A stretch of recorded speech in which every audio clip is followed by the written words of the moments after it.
Assalamualaikum warahmatullahi wabarakatuh. Kita jumpa kembali. Pada pertemuan sebelumnya, Ibu telah membahas tentang persebaran flora dan fauna yang ada di dunia. Nah, pada kesempatan kali ini Ibu akan membahas tentang penyebaran flora dan fauna di Indonesia. Sebelum kita membahas tentang persebaran flora dan fauna di Indonesia, nih, Ibu mau cerita dulu. Pada 200 juta tahun yang lalu, di dunia ini hanya ada 2 benua, yaitu ada Laurasia dan ada Gondwana. Seiring dengan berjalannya waktu nih, Laurasia ini terbagi menjadi 3 bagian. Laurasia ini dibagi atas 3 bagian. Yang pertama, dia itu menjadi Amerika bagian utara. Yang kedua, itu adalah benua Eropa. Dan yang ketiga, itu adalah benua Asia. Untuk Gondwana sendiri nih, kalau tadi Laurasia itu ada 3 bagian, Gondwana ini dibagi menjadi 4 bagian seiring dengan berjalannya waktu ya, karena kan lempeng bumi itu kan terus bergerak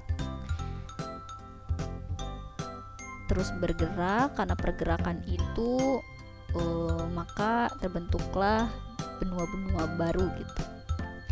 Yang pertama itu ada Afrika, Gondwana ini jadi Afrika, lalu ada Australia, terus ada Antartika, dan yang terakhir ada Amerika bagian selatan gitu ya. Nah, kita balik lagi nih ke Indonesia. Kalau kita lihat dari petanya, Indonesia ini terdiri atas 2 dangkalan. Ada dangkalan Sunda, ada dangkalan Sahul. Dangkalan Sunda ini merupakan bagian dari Asia. Otomatis hewan-hewannya juga atau flora-faunanya juga akan mirip dengan bagian Asia. Sedangkan Sahul ini dia terletak di lempeng Australia. Karena dia lebih cenderung ke Australia, flora faunanya juga akan memiliki kemiripan yang sama dengan yang Australia ya.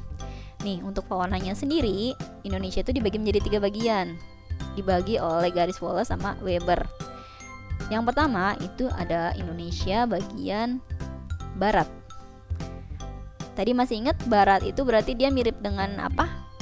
Yap, dengan hewan asiatis. Ya.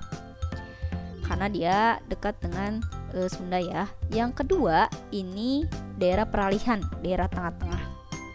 Indonesia bagian tengah. Peralihan berarti flora faunanya bisa kombinasi dari keduanya. Yang ketiga, ini bagian timur. Indonesia wilayah bagian timur ini hewan-hewannya lebih cenderung ke Australis, karena kan dia dekat dengan karena dia bagian dari ini kan, apa sih namanya, dangkalan Sahul atau lempeng Australia gitu. Untuk penyebaran floranya bagaimana? Untuk floranya juga mirip, cuman untuk floranya ini yang bagian barat itu dibagi menjadi 2 bagian lagi. Ada yang pertama ada wilayah flora bagian Sumatera Kalimantan, dan yang kedua ada wilayah flora Jawa dan apa coba? Bali. Benar. Lalu yang di tengah-tengah nih, yang di antara garis Wallace sama garis Weber, ini wilayah floranya wilayah flora Wallace. Ada pulau apa saja di situ? Kalian bisa cek ya, nanti ada apa saja di situ. Ada Sulawesi pasti di situ ya, Timor dan lain sebagainya. Lalu untuk bagian sebelah timur ini wilayah flora Papua gitu. Sekian penjelasan Ibu tentang penyebaran flora dan fauna yang ada di Indonesia. Sampai jumpa di video selanjutnya. Bye bye.